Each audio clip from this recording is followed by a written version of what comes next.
Bab ke-24. Hal pertama yang dilihat Liu Yehan adalah informasi Lu Haipeng. Beberapa informasi telah diketahui melalui percakapan, namun masih banyak hal yang belum dia fahami. Lu Haipeng, berusia 38 tahun ini, adalah seorang pekerja kantoran dan ahli kebugaran profesional sebelum akhir dunia. Justru karena kecintaannya pada kebugaran, maka ia memiliki kemampuan untuk melindungi dirinya sendiri ketika akhir dunia tiba, dan menarik tim yang nyaris tidak hidup di akhir dunia. Ma Yifeng, tahun ini berusia 35 tahun, adalah seorang programmer sebelum akhir dunia, terutama untuk layanan teknologi realitas virtual. Mata Liu Yehan berbinar. Dia tidak menyangka bahwa orang yang disebut orang gila di tim itu, sebenarnya adalah seorang programmer dan programmer virtual reality. Saya tidak tahu apa teknologi orang ini. Jika saya ingin memindahkan teknologi dunia apokaliptik ke dunia nyata di masa depan, saya harus mencari orang di industri IT. Mungkin, matanya sendiri harus tertuju pada budak-budak itu. Budak-budak itu mungkin tidak berguna di hari-hari terakhir, tetapi jika mereka dapat dimanfaatkan dengan baik, bantuan kepadanya akan sangat besar. Wu Junhao, 25 tahun ini, adalah seorang pencuri dan peretas profesional sebelum akhir dunia. Sebelum kiamat, peretas di Tiongkok menduduki peringkat ketiga dan pandai meretas berbagai sistem. Di luar dugaan, profesi Wu Junhao ternyata adalah pencuri. Nama tikus tidak salah. Kekuatannya sudah terlihat di masyarakat. Meskipun saya tidak tahu tingkat teknologi peretas di dunia ini, karena dia bisa diberi peringkat, kekuatannya mutlak. Lumayan. Bahkan di hari-hari terakhir, orang ini melakukannya dengan sangat baik. Ada alat pelindung serupa di rumahnya sekarang. Akan sangat merepotkan jika tidak ada orang seperti tikus yang meretas sistem mereka dan menghancurkan pertahanan dari dalam. Sama seperti ketika dia berada di komunitas, Liu Yehan menghadapi situasi ini. Tanpa alat yang ampuh, dia tidak bisa berbuat apa-apa. Li Liping, tahun ini berusia 24 tahun, adalah istri Ma Junhao. Sebelum kiamat, dia hanyalah seorang pemandu belanja biasa tanpa kemampuan khusus. Sekarang dia adalah koki di ujung dunia. Li Hongtao, tahun ini berusia 30 tahun, adalah pensiunan atlet menembak sebelum akhir dunia. Dia pandai menembak. Sayangnya, setelah kiamat, senjata sulit ditemukan dan dia belum bisa menggunakan keahliannya. Ini lumayan, dia pandai menembak, dia bisa menggunakan senapan serbu praktisi langkah, dia harus menjadi rekan satu tim yang kuat. He Wenqing, 28 tahun ini, adalah seorang perawat sebelum akhir dunia, mengetahui beberapa perawatan luka sederhana. Sun Honglang dan Li Wenbo sama-sama berusia 22 tahun. Mereka berdua adalah siswa sebelum akhir dunia, dan mereka adalah teman sekelas di sekolah menengah yang sama. Mereka hanyalah dua siswa SMA biasa. Mereka tidak memiliki spesialisasi. Saya benar-benar ingin mengatakan ada keistimewaan macam apa yang merupakan kejeniusan permainan. Pada saat itu, permainan panas di pasaran hampir tidak mengganggu mereka. Tapi sekarang ini adalah akhir dunia, di mana ada permainan untuk dibicarakan. Di masa damai dan masa kejayaan, Anda masih bisa menggunakan ini sebagai karier. Kakak Yang Jiong berusia 25 tahun dan adik Yang Jiqiang berusia 23 tahun. Keduanya adalah veteran dan memiliki sedikit kekuatan. Dibandingkan dengan orang biasa, kekuatan dan kekuatan fisik mereka cukup baik. Begitulah cara kedua saudara lelaki mereka dapat hidup di hari-hari terakhir. Alasan untuk melanjutkannya adalah setelah 5 tahun berkarir apokaliptik, kekuatan kedua bersaudara ini telah meningkat pesat, dan mereka bisa dikatakan sebagai pemain utama dalam tim. Sedangkan untuk ketiga anak tersebut belum ada keahlian statistiknya, namun tetap ada registrasi informasinya. Lu Wenshuan, tahun ini berusia 10 tahun, adalah putra Lu Haipeng. Ma Qishan, tahun ini berusia 8 tahun, adalah putra Ma Yifeng. Wu Jialiang, tahun ini berusia 6 tahun, adalah putra Wu Junhao. Di tim ini, Keluarga Ma Junhao bisa dibilang sebagai keluarga terlengkap, dengan istri dan anak di sisinya. Anggota keluarga orang lain meninggal atau hilang. 5 tahun telah berlalu sejak akhir dunia, dan mereka yang kehilangan kontak telah menjadi pasukan zombie. Anggota tim lainnya adalah keluarga besar bagi semua orang. Secara umum, tim Lu Haipeng cukup bagus. Lihat lagi, informasi tentang pembelian budak. 8 pria dan 2 wanita sebenarnya adalah talenta kelas atas, dan mereka bekerja di perusahaan yang sama, dengan pekerjaan berbeda. Bukankah orang-orang ini terjebak dalam sarang? Bukan tidak mungkin meskipun sudah ada tanda-tanda kiamat akan datang, namun banyak orang yang masih bisa bekerja secara normal pada saat itu. Ketika akhir dunia tiba, meskipun Anda ingin pulang, semuanya sudah terlambat. Perusahaan tempat mereka bekerja adalah perusahaan pengelola game terkenal sebelum akhir dunia. Setelah akhir dunia, pekerjaan mereka sebelumnya menjadi tidak berguna. Akhir dunia telah tiba, dan semua orang tidak mampu makan. Ini adalah masalah untuk hidup. Di mana lagi ada yang mau main game? Berkat kesehatan orang-orang ini, mereka hampir tidak dapat bertahan hidup di hari-hari terakhir ini, namun mereka tahu bahwa tidak baik untuk hidup di tahun-tahun ini. Para pekerja kerah putih perkotaan sebelum akhir dunia kini direduksi menjadi budak dan umpan meriam di medan perang, menggantikan hantu yang sudah mati. Ketika Liu Yehan melihat informasi mereka, matanya benar-benar bersinar. Bagi yang lain, orang-orang ini digunakan sebagai umpan meriam, tetapi bagi dia yang ingin menerapkan teknologi akhir zaman ke dunia nyata, mereka sangat berharga. Setelah dilihat lagi, beberapa spesialisasi lainnya tidak terlalu berguna untuk saat ini. Apa peran keterampilan seperti bermain basket dan menari? Namun, ini juga diperintahkan oleh Liu Yehan sendiri dan meminta mereka untuk mencantumkan semua spesialisasi mereka, dan mereka akan menanggungnya. Liu Yehan memberi isyarat kepada Lu Haipeng untuk memanggil orang-orang ini. Setelah beberapa saat, 10 orang berbaris di depan Liu Yehan, semuanya dengan kepala tertunduk, tidak tahu apa yang ingin mereka tulis. Semua mengangkat kepala. Setelah melihat budak-budak ini, kecuali sedikit lebih kurus, situasinya secara keseluruhan cukup bagus. Setelah membesarkan mereka beberapa saat, mereka seharusnya bisa pulih. Tak mau mati begitu saja setelah mengumpulkan gelombang. Inilah kunci transformasi teknologi di akhir zaman. 10 orang itu mengangkat kepala dengan gemetar, karena takut mereka akan membuat marah pemilik barunya secara tidak sengaja. Kehidupan orang-orang ini berada di bawah pemikiran orang lain. Sangat sekarat sehingga mereka tidak bisa tidak tetap hidup. Mereka yang tertangkap sebagai budak, jika memang ingin mati, pasti sudah lama mati, dan tidak akan direduksi menjadi budak. Meskipun Liu Yehan memiliki informasi semua orang, tetapi nama dan orangnya masih belum benar. Mari kita kenali mereka sekarang. Lu Wenyong! Begitu suara itu turun, seorang pria yang tingginya lebih dari 1,70 meter dan kurus seperti kerangka berdiri. Ini adalah direktur tim pengembangan game asli dengan teknologi kelas 1. Li Subing, Qian Wencai, Li Fangzhao, Zhao Yu. Setiap kali Liu Yehan menyebut sebuah nama, seseorang mengambil langkah maju. Setelah dia selesai melafalkan 10 nama, dia juga mendapatkan kesan awal tentang orang-orang tersebut. Di antara 10 orang ini, masing-masing tidaklah sederhana. Jika informasi yang mereka berikan benar, tim beranggotakan 10 orang bisa mengembangkan beberapa permainan kecil. Liu Yehan merasa bahwa beberapa rencananya dapat dibuat sebelumnya. Luo Wenyong, jika kamu diberi beberapa peralatan yang diperlukan, bisakah kamu mengembangkan game realitas virtual? Liu Yehan ingin mengembangkan game realitas virtual di dunia nyata, namun dia tidak memiliki rencana untuk memindahkan game realitas virtual ke dunia nyata sekaligus. Satu langkah kecil ke depan adalah sebuah kejeniusan, satu langkah besar ke depan adalah sebuah kegilaan.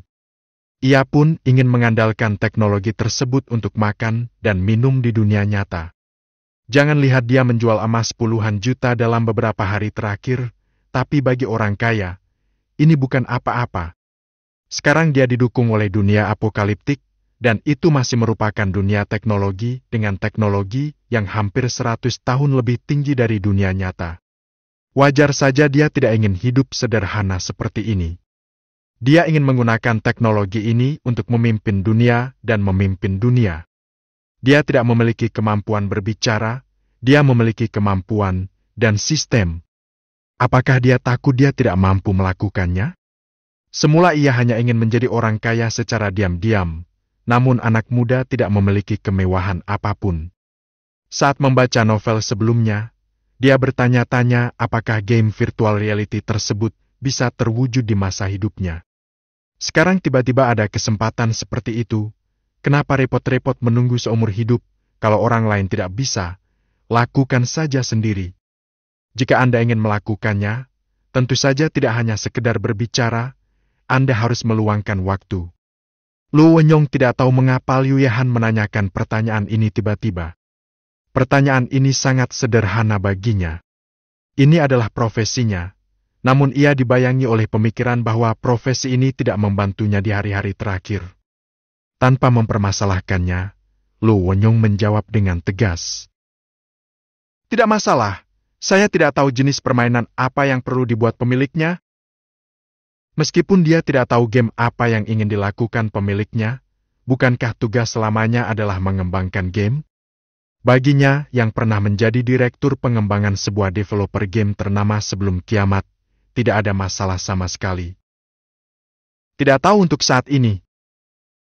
Tiba-tiba Liu Yehan mengeluarkan ponsel lain. Ini adalah ponsel Huawei dari dunia nyata. Harganya pun tidak mahal, yakni ponsel seharga 1.500 yuan. Dia secara alami mampu membeli ponsel yang lebih baik sekarang, tetapi dengan gelang pintar, dia tidak perlu repot menggunakan ponsel lain. Di dunia nyata, dia akan menggunakan ponsel sebelumnya. Liu Yehan menyerahkan telepon kepada Lu Wenyong. Bisakah Anda memigrasikan kecerdasan buatan dasar ke perangkat ini? Lu Wenyong mengambil telepon dan melihat lebih dekat. Bukankah ini ponsel antik lama milik Huawei Group? Mengapa pemiliknya masih menggunakan ponsel lama ini? Sebagai pemimpin di Tiongkok, Huawei telah mempertahankan tingkat terdepan di dunia dalam bidang manufaktur peralatan sejak berhasil menembus hambatan teknologi 90 tahun yang lalu. Lu Wenyong pernah mengikuti ponsel pintar pada periode ini di internet, dan dia sedikit terkesan. Setelah mengambil telepon, dia memeriksa informasi perangkat dan kemudian menjawab. Tuan, perangkat ini tidak cukup untuk memigrasikan kecerdasan buatan utama. Ponsel ini semua jenis perangkat keras dan perangkat lunak terlalu kuno. Dalam proses pengembangan semikonduktor, ada seorang pria Gordon Moore Ascension yang mengembangkan hukum Moore. Isi umumnya adalah, ketika harga tetap sama, jumlah komponen yang dapat ditampung dalam sirkuit terpadu akan berlipat ganda setiap 18-24 bulan, dan kinerjanya akan berlipat ganda. Dengan kata lain, kinerja komputer yang dapat dibeli untuk setiap dolar akan meningkat 2 kali lipat setiap 18-24 bulan. Undang-undang ini juga diperluas pada kecepatan kemajuan teknologi informasi lainnya. Dari proses perkembangan komputer pada dasarnya sesuai dengan hukum Moore. Setelah memasuki abad ke-21, kecepatannya sedikit melambat, dan siklusnya diperpanjang hingga 3 tahun. Menurut kecepatan perkembangan ini, meskipun siklusnya diperpanjang sedikit kemudian, setelah 100 tahun perkembangan, teknologi informasi dunia apokaliptik jauh melebihi teknologi informasi tahun ke-2019. Oleh karena itu, Liu Yehan tetap setuju dengan pernyataan Lu Wenyong, dan tidak peduli dengan arti menghina barang-barang kelas bawah dalam perkataannya. Ketika Lu Wenyong melihat Liu Yehan tidak ada reaksi, dia sangat ketakutan. Tampaknya sang pemilik ingin menjalankan kecerdasan buatan primer pada ponsel antik kuno tersebut. Dia juga ingin menyelesaikan tugas ini, tetapi kekuatannya tidak memungkinkannya. Tiba-tiba dia memikirkan cara dan dengan cepat berkata, Tuanku, mungkin Anda bisa menggunakan versi kecerdasan buatan yang disederhanakan. Liu Yehan bertanya dengan bingung. Versi sederhana dari kecerdasan buatan? Apakah itu masih kecerdasan buatan? Luo Wenyong menjelaskan. Faktanya, ini bukanlah versi kecerdasan buatan yang disederhanakan. Dia sebenarnya adalah pendahulu dari kecerdasan buatan. Kecerdasan buatan saat ini dikembangkan dengan cara ini. Kecerdasan buatan memiliki persyaratan peralatan yang tinggi dan perlu menyimpan database dalam jumlah besar. Ponsel pemilik memiliki terlalu sedikit memori untuk menyimpan database yang cukup. Sekalipun bahasa komputer baru dipilih, database yang sangat besar tidak dapat dikompresi.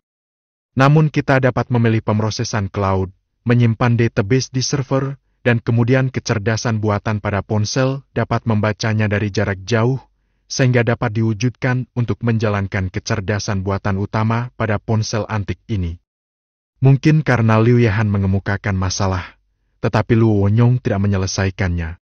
Orang lain, Qian Wencai, maju ke depan dan berkata, "Tuanku, jaringan nirkabel ponsel ini adalah 4G, yang tidak cukup bagi kecerdasan buatan untuk melakukan pembacaan jarak jauh. Kecepatan membaca seperti itu terlalu lambat." Setelah Luo Wenyong mendengarkan, dia mengangguk dan berkata, "Maaf Tuan, saya tidak menyangka level ini adalah kesalahan saya." Liu Yehan melambaikan tangannya dan berkata, "Tidak apa-apa, saya akan memberikan ponsel ini kepada Anda. Kalian akan belajar bagaimana menerapkan kecerdasan buatan primer untuk menjalankannya." Dia tidak pernah mengira Luo Wenyong akan dapat memigrasikan kecerdasan buatan utama ke ponselnya hanya dengan melihatnya. "Tuan, berjanjilah untuk menyelesaikan tugasnya." Semua orang menjawab serempak. Mengenai tugas yang diungkapkan Liu Yehan, mereka telah melakukannya dengan sepenuh hati dan merupakan suatu kebaikan yang besar untuk tidak membiarkan mereka melakukan umpan meriam. "Ngomong-ngomong, apakah ada orang lain di perusahaanmu selain kamu?" Tentu saja, perusahaan game besar tidak bisa hanya memiliki 10 orang. Meski mereka bilang bisa mengembangkan game realitas virtual, siapa tahu kalau mereka berbohong demi bertahan hidup. Selain itu, semakin banyak talenta tersebut, semakin baik. Menyebutkan hal ini, Luo Wenyong dan yang lainnya juga sedih. Luo Wenyong menjawab, "Masih banyak orang di perusahaan kami, tetapi kebanyakan dari mereka telah ditangkap dan dijadikan budak." Memikirkan hal ini, mereka juga tidak berdaya. Tim kecil yang awalnya dibentuk oleh kompi mereka baik-baik saja dalam kiamat, tetapi ketika dihadapkan pada penindasan berbagai senjata, mereka hanya bisa menjadi tahanan. Sepertinya saya perlu membeli lebih banyak budak. Ketika saya bertemu Liu Fugui untuk membuat kesepakatan, saya akan melihat apakah ada budak di pihak mereka. "Tikus, pelajarilah bersama mereka." Liu Yehan berkata pada Ma Junhao lagi. Luo Wenyong dan yang lainnya mungkin tidak dapat mencapainya, tetapi Ma Junhao, peretas peringkat ketiga di Tiongkok, masih memiliki sedikit kepercayaan diri. Ma Junhao menjawab dan membawa Luo Wenyong dan yang lainnya ke kamarnya. Hanya di tempat inilah dia bisa menunjukkan kekuatannya dengan lebih baik. Bab ke-25. "Aku akan keluar dan meneleponmu nanti." Liu Yehan bertanya pada Lu Haipeng. Lu Haipeng bertanya, "Bos, apakah Anda perlu saya ikut dengan Anda?" Liu Yehan menggelengkan kepalanya dan berkata, "Tidak untuk saat ini, saya akan pergi untuk menerima makanan, dan saya akan menghubungi Anda saat itu." Tentu saja dia tidak benar-benar pergi untuk menerima makanan. Makanan langka di dunia ini, jadi tidak ada makanan untuknya. Tentu saja, makanannya dibawa dari dunia nyata, dan dia membuatnya untuk Lu Haipeng dan yang lainnya. Faktanya, Lu Haipeng juga mengetahui bahwa Liu Yehan adalah orang yang misterius, tetapi dia tidak menyelidikinya. Bagaimanapun, dia bisa mendapatkan makanan. Mengapa repot-repot menyelidikinya? Senang rasanya menjadi orang bodoh. Menolak untuk mengikuti yang lain, Liu Yehan langsung menuju rumah yang dibelinya kemarin setelah keluar dari villa. Nasi, bacon, dan garam semuanya dikeluarkan, tetapi hanya 20 kati garam yang dikeluarkan. 20 kati garam meja kedengarannya tidak banyak, tapi sebenarnya bisa digunakan untuk waktu yang lama. Kebutuhan garam setiap orang dewasa adalah 6 gram, dan sekarang ada 24 orang di villa bersama Liu Yehan. Garam ini bisa dimakan lebih dari 2 bulan. Dia berencana menjual sisa garamnya kepada Liu Fugui dan yang lainnya. Tentu saja, tim Liu Yehan tidak selalu hanya terdiri dari 24 orang. Ia juga berencana untuk terus membeli budak ketika konsumsi garam tersebut meningkat. Namun garam merupakan hal yang sangat langka bagi orang lain. Bagi Liu Yehan, cukup membawa sedikit setiap kali dia datang. Setelah bersiap-siap, Liu Yehan menyalakan gelang pintar dan berbicara melalui video dengan Lu Haipeng. Lu Dage, ini masih tempat yang lama.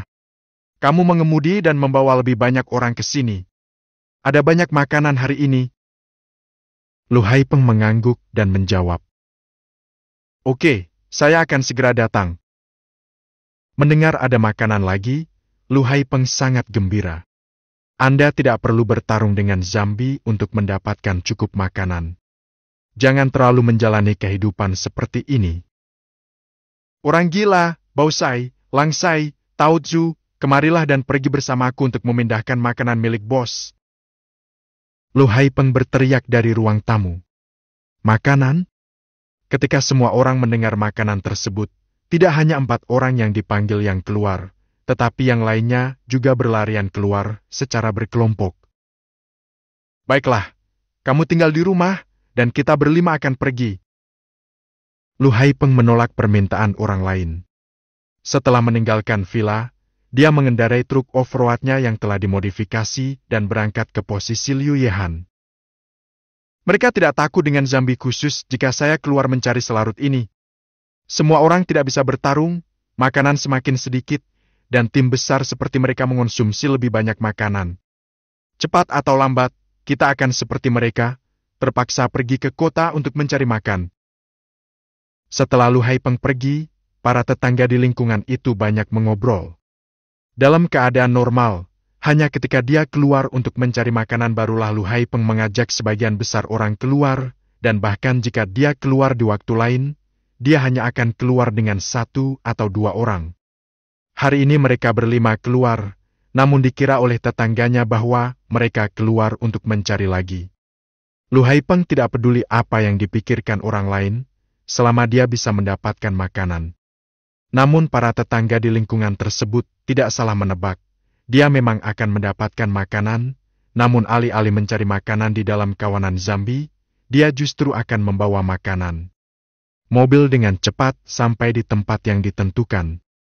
Tempat ini sangat terpencil. Di malam hari, hampir tidak ada orang di sini. Liu Yehan mendengar suara mobil dan melihat ke atas sebentar, dan menemukan bahwa itu memang Lu Haipeng dan yang lainnya.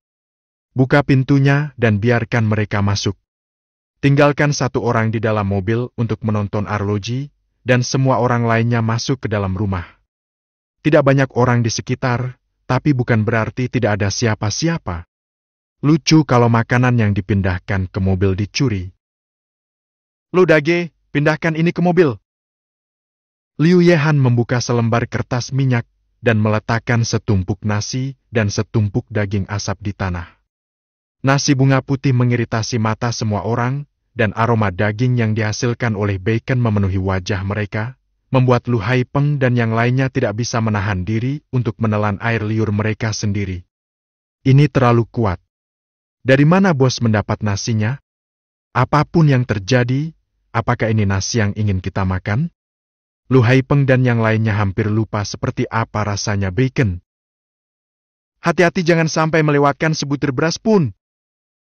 Lu Haipeng memerintahkan agar dia memimpin dalam mengangkat beras dan memasukkannya ke dalam kantong. Ketika Liu Yehan membeli beras, dia membeli beras dalam jumlah besar dan tidak ada tas untuk menampungnya. Lu Haipeng tahu bahwa dia ada di sini untuk membawa makanan, dan dia menyiapkan tasnya ketika dia datang. Untungnya, ada cukup tas untuk menampungnya. Namun, tidak ada alat seperti sekop. Lu Haipeng dan yang lainnya memasukkannya ke dalam tas dengan tangan mereka. Lu Haipeng dan yang lainnya benar-benar tidak melepaskan sebutir beras pun, dan mereka membersihkannya. Baconnya mudah diambil, dan 500 kati baconnya tidak terlalu banyak, ambil saja tasnya dan bungkus. Mengemasi tas, masuk ke dalam mobil, dan pergi ke villa. Karena hanya punya tangan, banyak waktu yang terbuang. Ketika mereka kembali ke villa, matahari sudah terbenam, hanya menyisakan matahari terbenam di cakrawala. Lu Haipeng dan yang lainnya tidak punya waktu untuk mengagumi pemandangan indah. Saat ini, mereka sedang sibuk membawa makanan ke dalam villa. Jangan terburu-buru, meski hari sudah sore, Anda masih bisa melihat mereka bergerak dengan jelas saat matahari terbenam. Tidak, para tetangga hanya menganggur, beristirahat di luar, dan mereka melihat Lu Haipeng dan yang lainnya pindah ke villa dalam paket besar dan kecil. Mereka mengejek. Seorang dage tua di sebelahnya menggoda. Lu dage, saya telah melakukan begitu banyak hal baik dalam waktu sesingkat ini, dan saya memperoleh banyak hal. Lu Haipeng tersenyum dan berkata, tidak apa-apa, pergilah keluar dan ganti beberapa perbekalan. Saya hanya keluar sebentar, tentu saja tidak mungkin untuk mencari, agar orang lain tidak curiga, dan mencari alasan.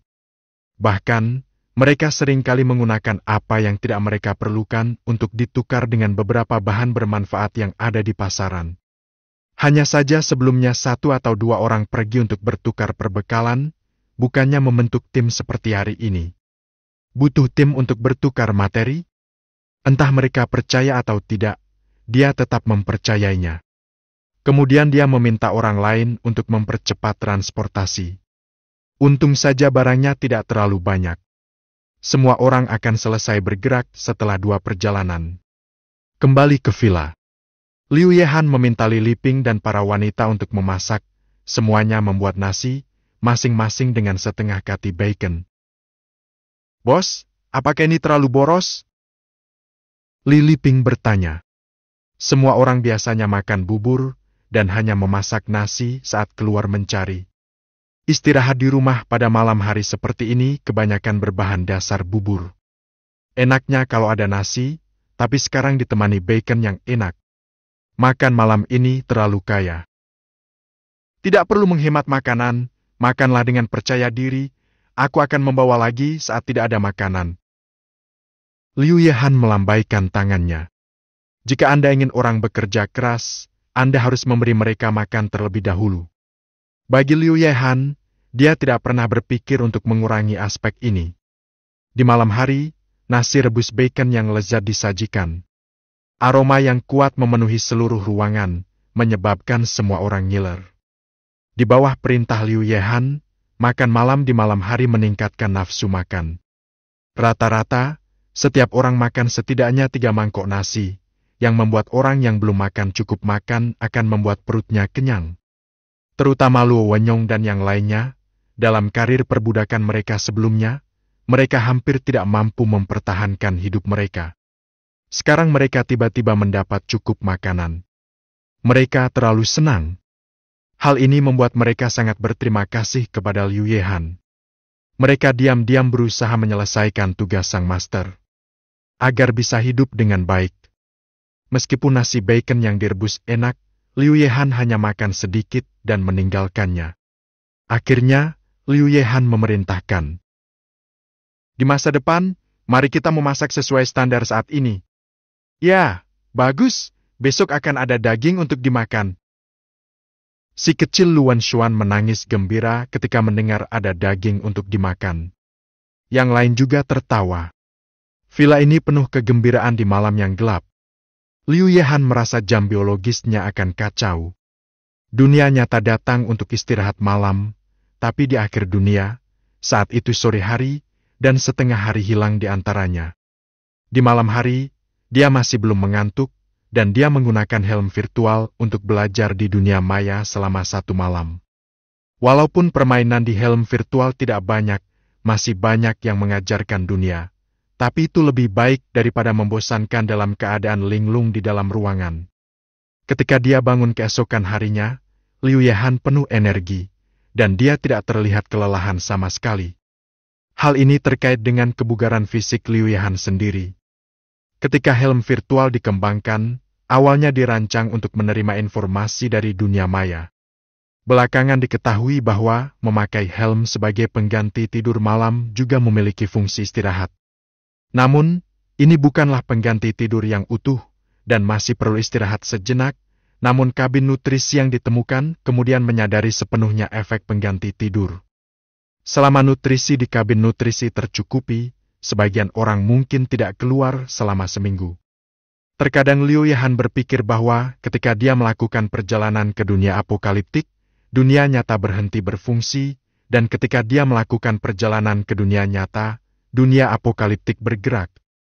Ini setara dengan 2 hari yang dilewati oleh Liu Yehan, dan 1 hari dilewati oleh talenta lainnya. Dia mungkin tidak dapat melihatnya dalam waktu singkat. Lama-lama dia menjadi orang tua, sedangkan yang lain sudah setengah baya. Sungguh mengerikan memikirkannya. Liu Yehan menggelengkan kepalanya dan dengan cepat membuang ide buruk ini dari kepalanya.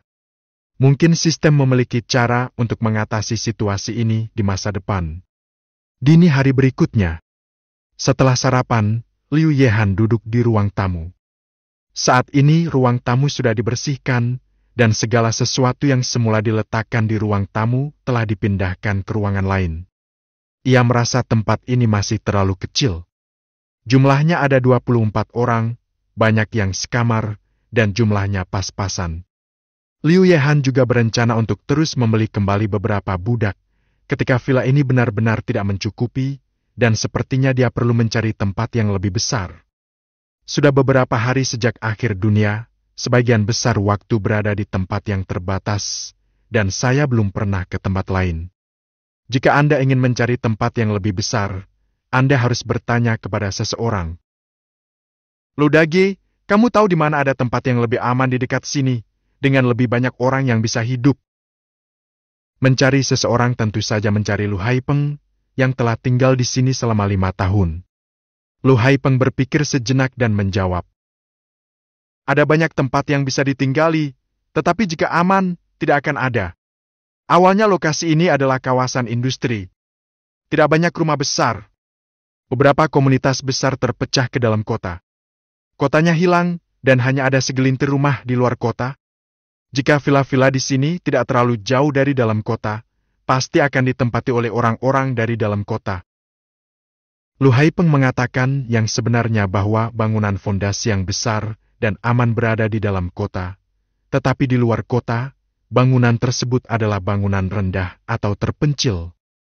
Pemukiman ini telah dikembangkan di sini selama 5 tahun, dan terdapat banyak orang di rumah yang bagus dan aman. Di hari-hari terakhir, sebenarnya tidak ada kekurangan rumah. Ada rumah di mana-mana, dan yang kurang adalah rumah aman. Liu Yehan sakit kepala. Jika Anda juga mendapatkan villa di sebelahnya, tidak apa-apa. Sayang sekali ada yang sudah pindah lebih dulu, jadi tidak mungkin dia memaksa orang keluar. Jika memang ingin melakukan hal tersebut, tentu akan menimbulkan kemarahan masyarakat. Lu Haipeng mungkin bisa menebak pikiran Liu Yehan. Dia memikirkan sebuah rumah kecil tidak jauh dari luar kota, yang dulunya merupakan sebuah resor. Karena di sana agak jauh dari pemukiman, dan agak melenceng, setelah mencari ke sana sekali, saya tidak pernah ke sana lagi. Seharusnya ada sejumlah kecil zombie yang berkeliaran di sana. Ini harus sejalan dengan gagasan Liu Yehan. Lu Haipeng memikirkan hal ini dan berkata, Bos, saya tahu ada sebuah resor sekitar 3 kilometer dari sini. Banyak orang dapat tinggal di sana. Beberapa ratus orang seharusnya tidak menjadi masalah. Namun, lokasinya jauh dari pusat kota. Setelah Liu Yehan mendengarkan, matanya bersinar. Bukankah ini tempat yang perlu dia temukan? Segera berdiri dengan semangat dan berkata, Di mana tempat itu? Panggil saudara-saudaraku dan datang dan lihat bersamaku. Oke. Lu Haipeng memanggil 2 bersaudara Li Hongtao, Yang Jiong dan Liu Yehan, dan mereka berlima naik truk yang dimodifikasi dan pergi ke resor. Zombie di dekat pemukiman pada dasarnya telah dibersihkan, dan kadang-kadang beberapa zombie yang menganggur berkeliaran dan dibunuh oleh orang yang lewat. Jalan menuju resor semuanya jalan aspal, dan kondisi jalan sangat baik. Dibutuhkan waktu kurang dari 5 menit untuk menempuh jarak 3 kilometer. Resor rekreasi fantasi. Ini adalah nama resornya. Liu Yehan tersenyum dan bercanda. Bukankah ini resor yang dijalankan oleh pemilik bar impian? Lu Haipeng menjelaskan. Itu tidak benar. Kedua nama itu hanya kebetulan sama. Lewati plakat gerbang dan masuki resor. Bagian depan terdapat tempat parkir yang luas.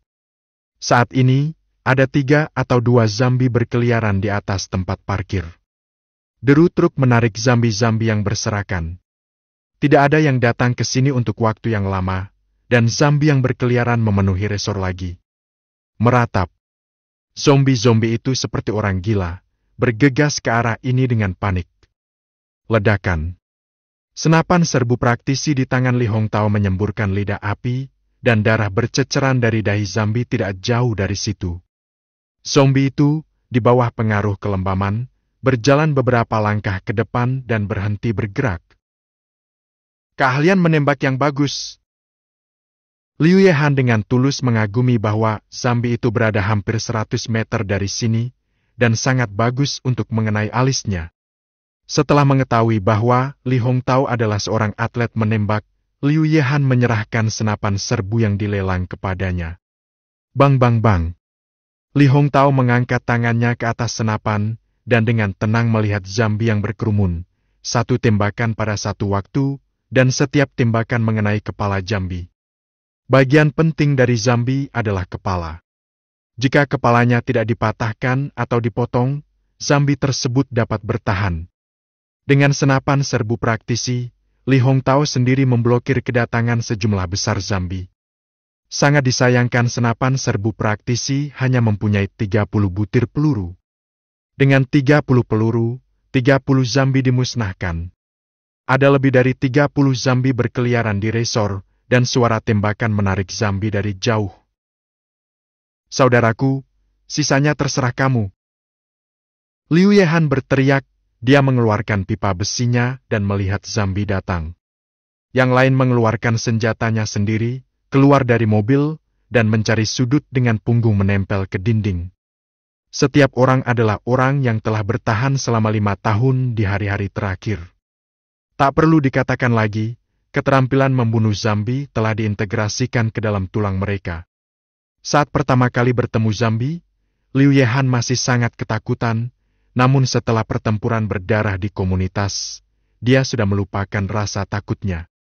Di dunia hidup dan mati ini, hanya dengan mengatasi rasa takut dan melihat langsung ke arah zombie, Anda dapat bertahan hidup. Membunuh! Liu Yehan berteriak, mengambil tombak, dan menusuknya, mengenai kepala zombie itu. Sekali ambil, kepala zombie itu meledak seperti semangka. Bab ke-26. Teriakan keras Liu Yehan, seperti sumbu, membuka pertempuran ofensif dan defensif zombie di resor. Begitu tombak Liu Yehan ditinju dan diambil, seorang zombie mati di bawah senjatanya. Yang lainnya tidak sederhana. Lu Haipeng mengayunkan parang di tangannya seolah-olah Hercules yang menggunakannya, dan menebas leher zombie tersebut. Kepala zombie dipenggal, dan dia bahkan memiliki kekuatan untuk menghindari cairan yang disemprotkan oleh zombie tersebut. Lengan yang kuat itu meledak dengan urat biru, dan zombie di depannya tidak memiliki kekuatan untuk melawan. Li Hongtao juga cukup kuat. Setelah meletakkan senapannya, dia juga mengambil parang, berjalan dengan fleksibel, terus-menerus menyerang kepala zombie tersebut. Meski tidak sekuat Lu Haipeng, setiap pisau ditebas di leher atau kepala para zombie. Hanya sedikit dari zombie tingkat pertama biasa yang dapat menahan parangnya, dan kecepatan kematian zombie tidak lambat. Mengatakan bahwa teknik pedang Lu Haipeng dan Li Hongtao sudah cukup kuat, pada dasarnya mereka dapat menghabisi zombie setiap saat. Teknik pedang dari dua bersaudara yang jiong bahkan lebih kuat, masing-masing hebat, menyerang dari berbagai sudut yang tidak terduga, menyebabkan kerusakan fatal pada zombie. Agaknya, keduanya juga merupakan pemain bagus saat menjadi tentara. Seorang survivor yang mampu bertahan selama 5 tahun terakhir tidak memiliki peran yang sederhana. Orang yang lebih lemah akan menjadi zombie, atau ditangkap oleh orang lain dan menjadi budak. Tidak banyak zombie yang berkeliaran di resor, dan di bawah pembantaian 5 orang, mereka terbunuh sepenuhnya dalam waktu kurang dari 5 menit. Ini juga mengetahui bahwa tidak banyak zombie di resor, dan mereka telah menemukan posisi menempel di dinding. Jika tidak, Liu Yehan dan yang lainnya tidak akan berani membiarkan zombie mengepung. Tidak ada masalah dalam membunuh 1 atau 2 zombie. Membunuh selusin zombie bukanlah masalah besar, tetapi dalam menghadapi serangan zombie yang tiada henti, tidak peduli seberapa bagus kekuatan fisiknya, akan ada saat-saat kelelahan, dan kemudian adalah saat kematian. Oleh karena itu, tidak mungkin menyerang kota tanpa senjata termal dalam jumlah besar. Selain itu, suara senjata termal akan menarik banyak zombie. Zombie biasa tidak akan ada masalah. Jika beberapa zombie khusus tertarik, itu akan menjadi masalah besar.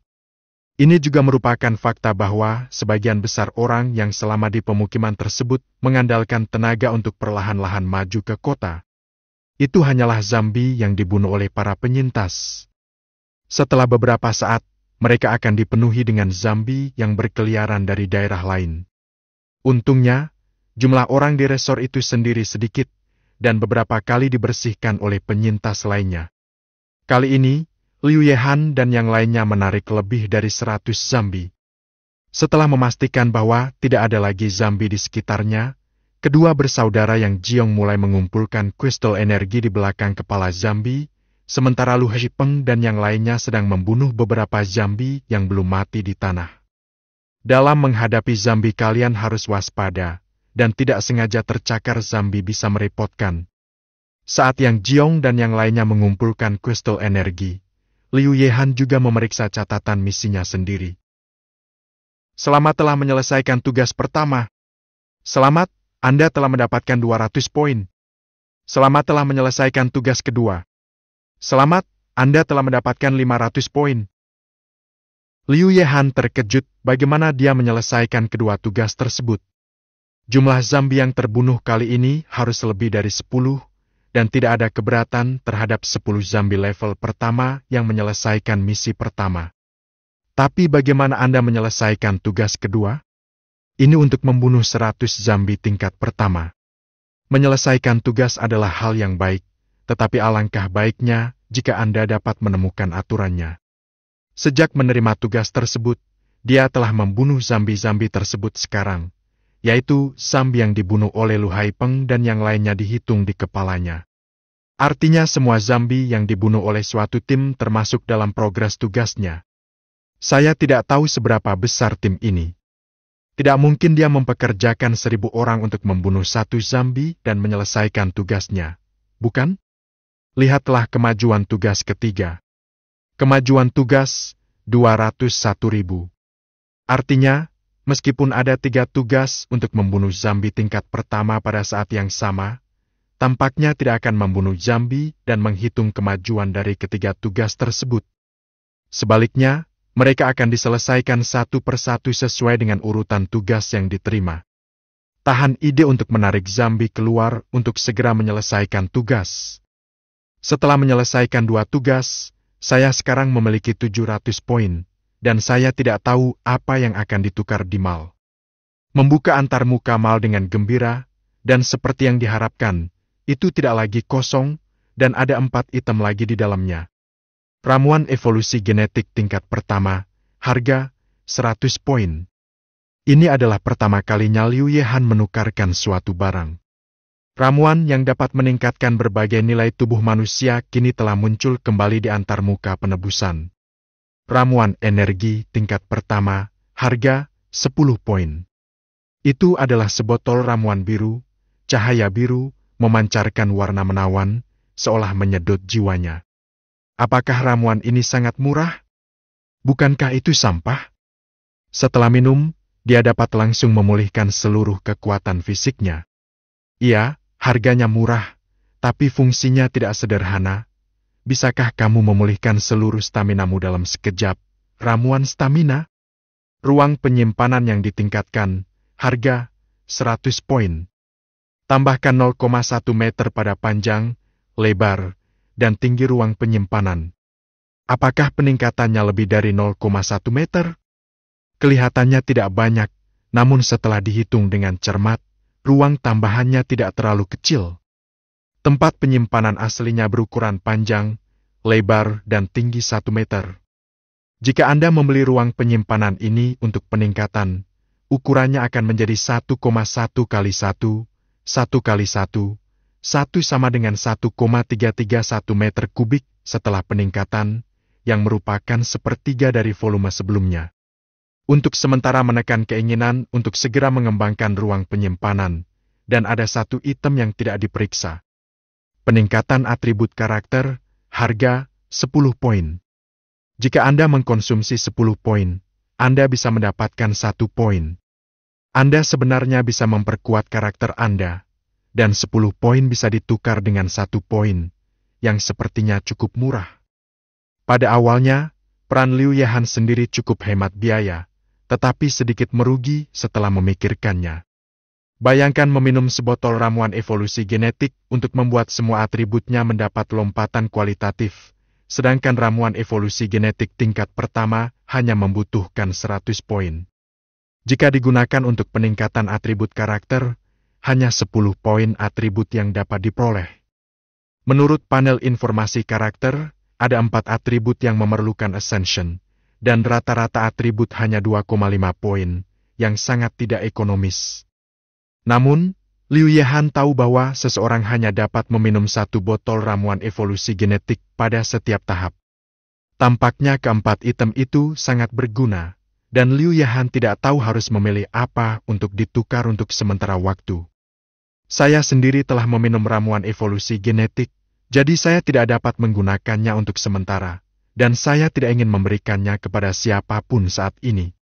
Ramuan energi kelihatannya bagus, dan harganya murah, tetapi sepertinya tidak ada gunanya, dan untuk sementara ditolak. Ruang penyimpanan diperbesar, hal ini dimungkinkan, dan frekuensi perjalanan Anda dibatasi. Sedikit lebih banyak ruang berarti Anda dapat membawa lebih beberapa perbekalan. Liu Yehan segera memilih untuk menukar ruang penyimpanan dengan penguatan. Dia hanya merasakan kesurupan. Dia segera memeriksa ruang penyimpanannya sendiri, dan panjang, lebar, dan tinggi bertambah 0,1 meter. Liu Yehan sangat gembira dan segera menukarnya dengan peningkatan ruang penyimpanan lainnya. Ada lagi kesurupan. Setelah kesurupan, panjang, lebar, dan tinggi ruang penyimpanan bertambah 0,1 meter hingga mencapai 1,2 meter. Merupakan tawaran yang murah untuk menukarkan 100 poin satu kali. Dia bahkan tidak melihatnya, dan sekali lagi menukarnya dengan peningkatan ruang penyimpanan. Seiring berjalannya waktu, panjang, lebar, dan tinggi ruang penyimpanan bertambah menjadi 1,3 meter. Bagus sekali, jia. Namun, ketika Liu Yehan memilih untuk menukar peningkatan ruang penyimpanan lagi, dia menemukan bahwa panjang, lebar, dan tinggi ruang penyimpanan tidak berubah. Apa yang terjadi? Dilihat lebih dekat, harga penambahan ruang penyimpanan di mall sudah pernah naik menjadi 400 poin, dan poinnya hanya tersisa 100 poin. Hal ini mencerminkan bahwa setiap ruang penyimpanan diperkuat, maka poin yang dibutuhkan untuk penguatan akan bertambah 100 poin. Ia memperkuatnya sebanyak 3 kali, dari 100 poin pertama menjadi 400 poin untuk keempat kalinya, yang kebetulan menghabiskan 600 poin. Selebihnya sesuai dengan undang-undang ini. Aku pergi, ini sungguh tidak murah. Namun, ruang penyimpanannya telah diperkuat 3 kali lipat, dan total volumenya mencapai 2197 meter kubik, meningkat lebih dari 2 kali lipat. Melihat sisa 100 poin, untuk sementara saya mengesampingkan gagasan untuk memperkuat diri saya sendiri, dan mencadangkan 100 poin sebagai cadangan. Pada saat ini, suara Lu Haipeng terdengar di telinga Liu Yehan. Bos, kristal energi telah dikumpulkan. Hanya ada beberapa zombie yang masih bisa bergerak, dan setelah membuat pisaunya, 4 orang mengumpulkan kristal energi pada saat yang bersamaan, dengan sangat cepat. 100 zombie mati di sini, dan bau busuk menyengat langsung ke hidung. Bahkan jika Liu Yehan pernah mengalami kegilaan zombie, dia tidak tahan dengan bau yang tidak sedap. Lu Haipeng dan yang lainnya tidak merasakan apa-apa, indera penciuman mereka sudah lama terbiasa dengan bau tersebut. Ayo masuk ke dalam dan melihat. Liu Yehan tidak mengambil kristal energi. Dia bahkan tidak melihat kristal energi ini, dan dia memberikannya kepada Lu Haipeng untuk diamankan. Liu Yehan dan kelompoknya masuk ke resort. Bagian depan resort berupa hotel dengan ketinggian ratusan meter. Liu Yehan dan rombongannya tidak masuk. Seharusnya ada beberapa zombie di hotel setinggi 100 meter itu. Saat ini, mereka terutama berada di sini untuk mengamati medan. Melewati hotel di depan, banyak terdapat bangunan bertingkat rendah di sebelahnya, yang seharusnya menjadi fasilitas rekreasi dan hiburan yang didirikan oleh resort. Di belakang hotel terdapat deretan villa keluarga tunggal berlantai 4. Di antara villa terdapat taman mandiri. Hitungan kasar jumlah villa keluarga tunggal tidak kurang dari 50. Ada juga danau seluas 1 km persegi di tengah resort, dan pulau kecil di tengah danau. Sebuah villa yang lebih besar dibangun di pulau kecil, dan sebuah jembatan kayu menghubungkan villa-villa di pulau itu. Mungkin karena datangnya akhir zaman jembatan kayu tersebut putus. Liu Yehan membutuhkan waktu sekitar 1 jam dan melihat sekilas. Resort ini sangat bagus. Ini pasti tempat yang bagus untuk dinikmati sebelum akhir dunia. Karena resort ini sudah beberapa tahun tidak dirawat, banyak tanaman yang kini sangat subur. Jika Anda datang ke sini untuk tinggal, Anda harus membersihkannya. Saya harus mengatakan bahwa Lu Haipeng memperkenalkannya ke tempat yang bagus. Liu Yehan tersenyum dan berkata kepada Lu Haipeng, "Pangkalan masa depan kita ada di sini." Lu Haipeng juga tertawa dan berkata, "Selama bos bisa menyelesaikan sumber makanan, tidak ada masalah dengan kehidupan di sini. Saya akan menyelesaikan masalah makanan. Ayo kembali. Saat saya pergi ke Liu Fugui untuk membeli beberapa budak, saya bisa mulai pindah ke sini pada sore hari." Liu Yehan menepuk bahu Lu Haipeng dan berjalan kembali. Dibutuhkan banyak tenaga dan sumber daya material untuk menata resort ini sepenuhnya. Pilih saja tempat yang tidak ada orang untuk menetap, dan pilih hotel pertama yang sangat bagus, dan bisa dibersihkan dengan cepat. Bahkan jika Anda menghadapi pengepungan zombie, Anda dapat mengandalkan struktur hotel untuk melawan, sedangkan untuk tempat lain, santai saja. Liu Yehan pergi dengan cepat dan kembali dengan cepat. Kembali ke villa asal, makan siang. Dia meminta Lu Haipeng untuk pergi ke tempat makanan itu disembunyikan sementara, dan menarik kembali semua sisa garam di ruang penyimpanan. "Peri kecil, panggil Liu Fugui untukku." Liu Yehan berbaring malas di sofa dan berkata pada gelang pintar itu, "Dududu." Setelah beberapa saat, Liu Fugui muncul di udara. Begitu dia muncul, saya mendengar tawa khas Liu Fugui. "Haha, saudara Liu, apakah ada garam? Berita bos Liu benar-benar mendapat informasi yang baik, saya baru saja mendapat informasinya, Anda tahu?" Liu Yehan tersenyum. "Saya tidak tahu berapa banyak garam yang dimiliki saudara Liu." Liu Fugui menahan tawanya dan berkata dengan sungguh-sungguh. Dia hanya berkomentar sopan tadi. Dia tidak menyangka Liu Yehan mendapatkan garam secepat itu. Apakah Liu Yehan benar-benar menemukan gudang? Dia telah mendengar bahwa sebelum akhir dunia, pemerintah menyimpan sejumlah besar bahan di beberapa tempat tersembunyi, hanya agar akhir dunia dapat memberikan umat manusia tingkat kelangsungan hidup tertentu. Meskipun dia tampaknya tidak melakukan kejahatan terhadap Liu Yehan, dia telah mengirim seseorang untuk mengikutinya setelah transaksi kemarin. Selama periode ini, dia juga melihat pihak lain keluar kota 1 kali, dan kemudian pihak lain menghubunginya untuk berdagang. Ibarat langsung mengambil perbekalan, Liu Fugui sangat yakin Liu Yehan telah menemukan gudang seperti itu. Jika Liu Yehan tahu bahwa dia telah pergi keluar kota untuk mencari lokasi pangkalan, dan disalahpahami oleh pihak lain sebagai menemukan gudang sebelum akhir dunia, dia pasti akan mengeluh. Namun, kemampuannya untuk berpindah secara bebas antara akhir zaman dan dunia nyata jauh lebih kuat daripada menemukan gudang pra-apokaliptik, sehingga Liu Fugui tidak dianggap bersalah padanya. Liu Yehan tidak tahu bahwa Liu Fugui memiliki banyak pemikiran. Sekalipun dia mengetahuinya, itu tidak masalah. Bagaimanapun, dia akan pergi ke resor sore ini. Liu Yehan tersenyum dan berkata, 500 kati garam halus, saya ingin tahu apakah bos Liu bisa memakannya? Dia juga menunjukkan segenggam garam kepada Liu Fugui. Liu Fugui melihat lebih dekat pada garam seputih salju, yang membuatnya percaya bahwa Liu Yehan memiliki gudang, tersenyum bahagia, dan berkata, "Tidak masalah, saya akan mendatangi Anda."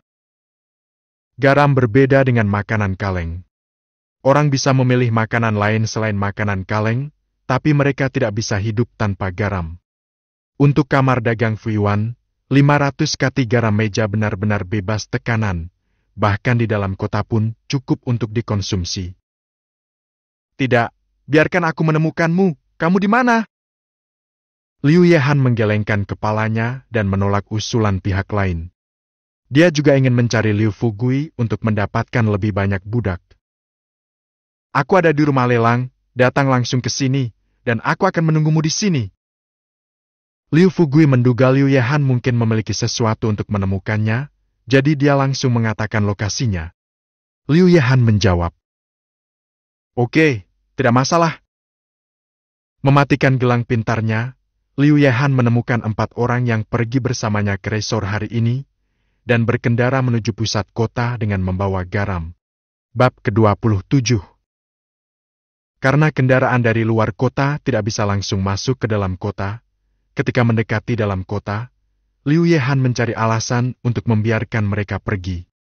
Dia akan mencari seseorang untuk membawa garam ke pusat kota. Liu Yehan secara alami tidak memiliki orang lain untuk membantu, tetapi langsung menerima garam ke dalam ruang penyimpanan. Secara umum, orang-orang dari luar kota membawa perbekalan ke dalam kota dan hanya akan memeriksanya. Tetapi ketika mereka menemukan sesuatu yang baik, para pengawas tersebut juga akan membawanya pergi secara diam-diam.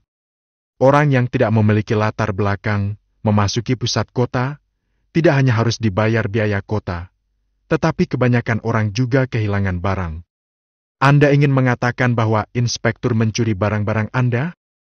Haha, maaf, tadi kami belum memeriksanya dengan jelas. Silakan periksa lagi. Lalu beritahu Anda bahwa karena ada virus di tubuh Anda, barang bawaan Anda telah disita, dan orang-orang juga telah diusir dan tidak dapat masuk. Ketika kebanyakan orang menghadapi situasi ini, mereka berani marah dan tidak berani